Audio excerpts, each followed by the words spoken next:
Bonjour et bienvenue sur les clés de la réno. Vous vous lancez dans la rénovation ? Alors vous êtes au bon endroit. Les clés de la réno, c'est le podcast qui vous accompagne tout au long de votre projet pour aménager et décorer la maison ou l'appartement qui vous correspond. Je suis Alison, aujourd'hui architecte d'intérieur et décoratrice. Je vous propose ici mes conseils et mes astuces pour transformer votre projet en un intérieur beau, chaleureux et fonctionnel dont vous serez fiers. Je suis passée par là. Je sais ce que c'est que de devoir gérer une rénovation en plus de son quotidien. C'est pas toujours une partie de plaisir, mais ça en vaut tellement la peine au bout du compte. Seul ou avec un invité, laissez-moi vous aider à simplifier les étapes, vous apporter les clés dont vous avez besoin pour que votre projet se passe au mieux. Imaginez, vous saurez enfin par où commencer et comment faire les bons choix.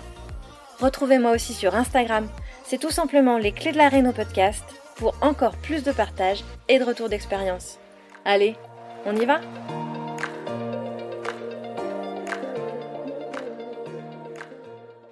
Bonjour à toutes et à tous, c'est l'heure d'un nouvel épisode Design Tips, les épisodes dans lesquels je te confie des astuces de conception que j'ai éprouvées dans mes projets d'architecture d'intérieur, que ce soit en aménagement ou en décoration et qui te permettent de faire passer ton intérieur au niveau supérieur. Alors si tu te lances dans un projet de rénovation ou d'aménagement, tu as très probablement l'envie de créer un intérieur qui soit à la fois beau et fonctionnel, mais surtout qui te corresponde, qui soit le reflet de ta façon de vivre et de tes envies pour créer un intérieur unique, un intérieur qui te ressemble. Avec les épisodes donc Design Tips, mon objectif est bien de te transmettre un condensé de bonnes idées à mettre en application dans ton projet pour sublimer tes espaces et que tu puisses t'y sentir vraiment bien, vraiment chez toi. Alors dans le dernier épisode, on a parlé de la salle de bain et je t'avais promis de revenir pour un épisode qui ferait le focus sur la douche parce que c'est sûr, la douche c'est bien l'élément majeur de ta salle de bain si ce n'est le personnage principal et elle mérite bien qu'on s'y attarde un peu. Alors bien sûr, je te livre ici de multiples idées un peu en vrac, certaines vont t'inspirer, te conforter dans tes choix et d'autres pas du tout. C'est normal, ton projet il t'est propre, il doit te correspondre à toi et surtout, nul besoin d'appliquer ça à la lettre comme une recette miracle. L'idée, tu l'auras compris, c'est bien de t'ouvrir sur des alternatives auxquelles tu n'aurais peut-être pas pensé ou qui peuvent peut-être t'aider à répondre à une problématique technique ou d'aménagement. Allez, maintenant que ça c'est dit, on commence tout de suite donc avec les tips de design qui s'appliquent dans la douche. Donc dans mes projets, une des choses que j'ai tendance à faire et que j'aime beaucoup, la première chose, ça va être de monter le carrelage jusqu'en haut. C'est-à-dire jusqu'à la lisière du plafond et pas comme on peut le voir souvent ou comme on a souvent pu le voir par le passé, d'arrêter le carrelage au niveau de la hauteur du pare-douche. Laissant le dessus en placo au pain la plupart du temps et donc avec ce truc très... années 90, quoi, si tu vois ce que je veux dire. Et donc, monter le carrelage, ça permet vraiment de ne pas couper la perspective et donc de donner plus de corps à ton espace de douche. Surtout s'il n'est pas grand, ça aura tendance justement à l'agrandir visuellement et dans la verticalité. Ça permet d'apporter de la texture à l'intégralité du mur, de créer un effet de matière.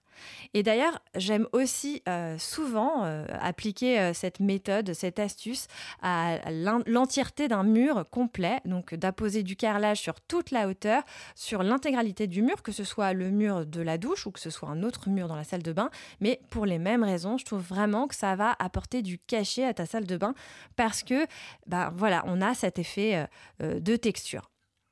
J'aime aussi opter personnellement pour les petits carreaux plutôt que par des grands carreaux un peu qu'ils soient carrés ou un peu rectangulaires, assez allongés.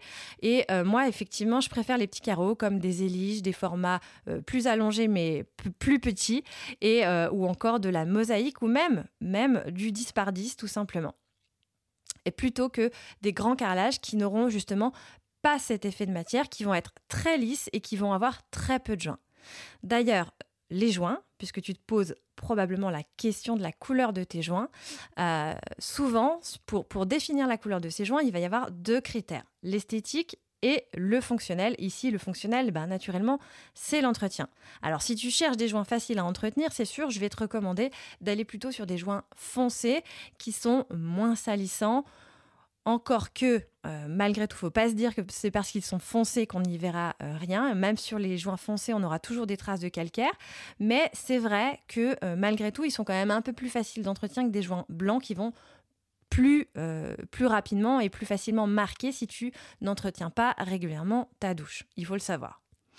Et donc, soit tu veux privilégier le côté esthétique et dans ce sens, tu vas avoir le souhait de marquer le quadrillage de tes joints, soit tu veux que les joints soient presque invisibles et qu'ils se fondent dans la matière. Parce qu'effectivement, avec des carreaux de couleur claire, des joints foncés ou de couleur vont clairement marquer le quadrillage. Ça peut être un atout vraiment si c'est ce que tu cherches, si c'est l'effet que tu cherches à réaliser. Et alors, dans ce cas, il faudra prêter une grande attention à la pose des carreaux qui doivent vraiment être impeccable. Les carreaux doivent être super bien alignés et puisque justement ils vont mettre en valeur le dessin, le quadrillage réalisé par les joints. Ça va mettre en valeur donc les différentes épaisseurs de joints ou si les carreaux sont posés un peu de travers. Donc là, il va falloir vraiment être très très perfectionniste au moment de la pose des carreaux.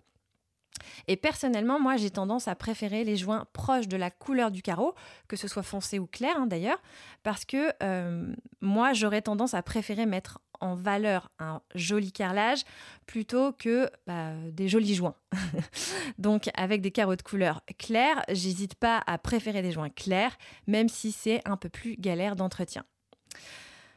Je te l'ai déjà dit, quand on a parlé des design tips pour la salle de bain, personnellement, j'aime beaucoup la robinetterie encastrée parce que je trouve qu'elle a vraiment un look très épuré. Néanmoins, tu peux aussi opter pour une robinetterie apparente. Ça peut être très sympa, ça peut être aussi très élégant si tu vas sur une robinetterie qui aura vraiment du caractère, notamment si tu optes pour un look un peu rétro. Et là, la robinetterie, elle va vraiment prendre la place dans ton espace de douche et dans ta salle de bain en règle générale. Mais si tu optes pour une robinetterie apparente, dans ce cas, il faut vraiment que la robinetterie, elle ait de la personnalité, quoi. Il ne faut pas juste une robinetterie toute simple. Un truc sympa à imaginer aussi avec la robinetterie, et qui va clairement upgrader ta douche, c'est un peu comme avoir une douche comme à l'hôtel, ça va être de déporter le robinet d'ouverture et de fermeture d'arrivée d'eau pour te permettre donc de faire couler l'eau alors que tu n'es pas encore en dessous. Et si la douche est assez grande, je t'invite à réfléchir à cette option parce que vraiment, ça peut apporter un peu plus un côté un peu plus haut de gamme à ton espace de douche. Moi aussi, j'aime bien imaginer la douche comme une pièce un peu à part, une pièce séparée, une pièce en tant que telle en fait. Et ça va renforcer l'effet spa qu'on peut avoir dans cette douche.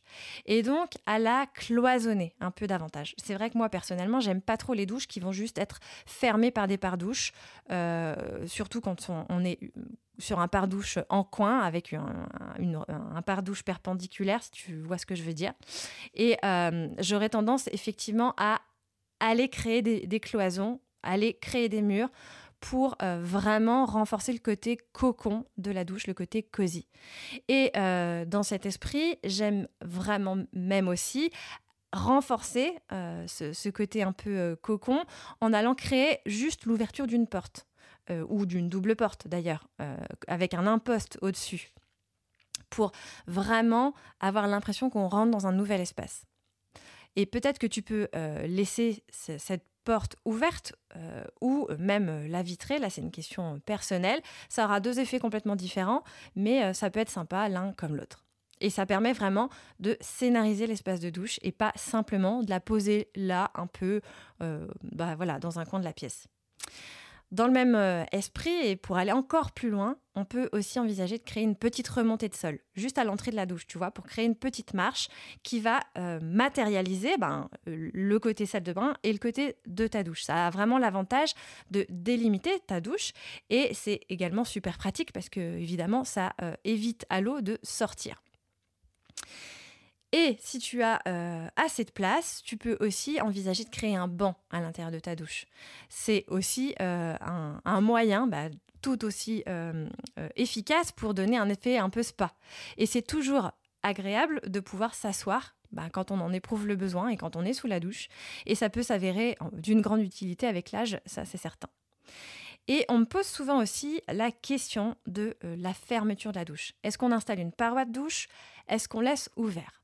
Alors là, je vais te dire, je pense que c'est vraiment une question très personnelle.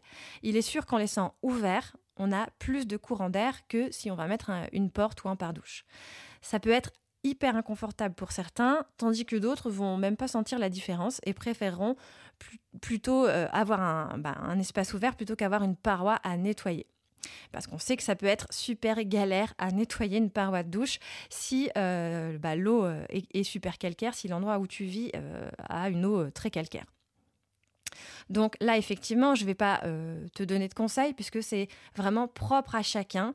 Mais il faut savoir que voilà, ça peut avoir une conséquence sur le confort de ton temps de douche.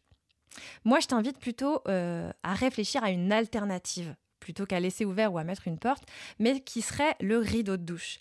Alors oui, tu vas me dire, le rideau de douche, quoi en fait, c'est dépassé, ça fait cheap, ça colle, c'est vrai que ça peut vite être sale. Enfin, ça, c'était les rideaux de douche d'avant. Parce que effectivement, je peux t'assurer qu'aujourd'hui, on peut trouver un rideau de douche de très bonne qualité, qui ne colle pas, qui se lave en machine et qui apportera vraiment à ta douche un look élégant, un aspect hyper chaleureux parce que ça va apporter cette texture supplémentaire qui est l'aspect de tissu, tout simplement, et que tu n'auras pas avec une paroi de douche vitrée.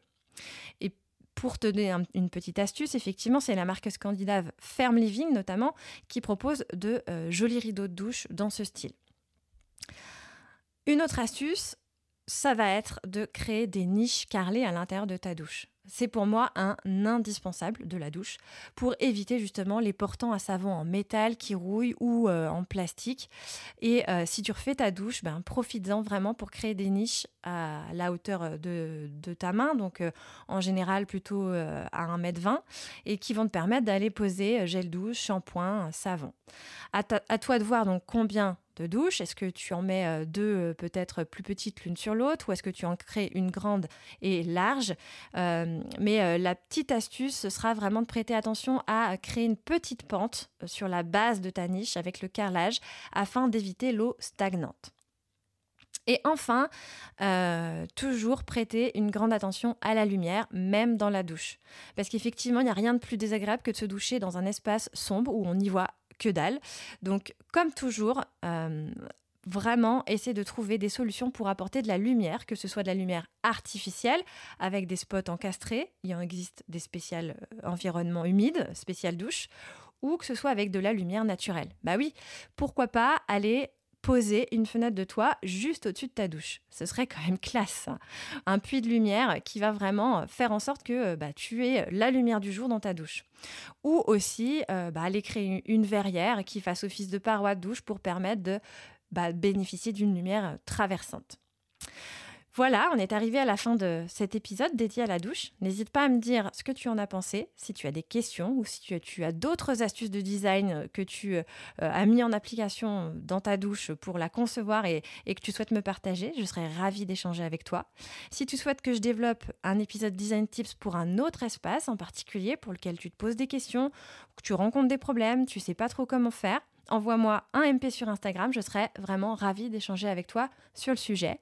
Je te remercie de ton écoute et je te dis à très bientôt. Si vous avez écouté jusqu'ici, c'est probablement que l'épisode vous a plu. Alors n'hésitez pas à en parler autour de vous, amis, famille, tous ceux qui rénovent sont les bienvenus. Vous pouvez aussi évidemment laisser un commentaire sur Apple Podcast ou une note 5 étoiles sur Spotify. Et si vous souhaitez être informé des prochains épisodes, n'hésitez pas à vous inscrire à la newsletter ou à me suivre sur Instagram. Le podcast, c'est fini pour aujourd'hui, mais je vous dis à très vite pour un nouvel épisode.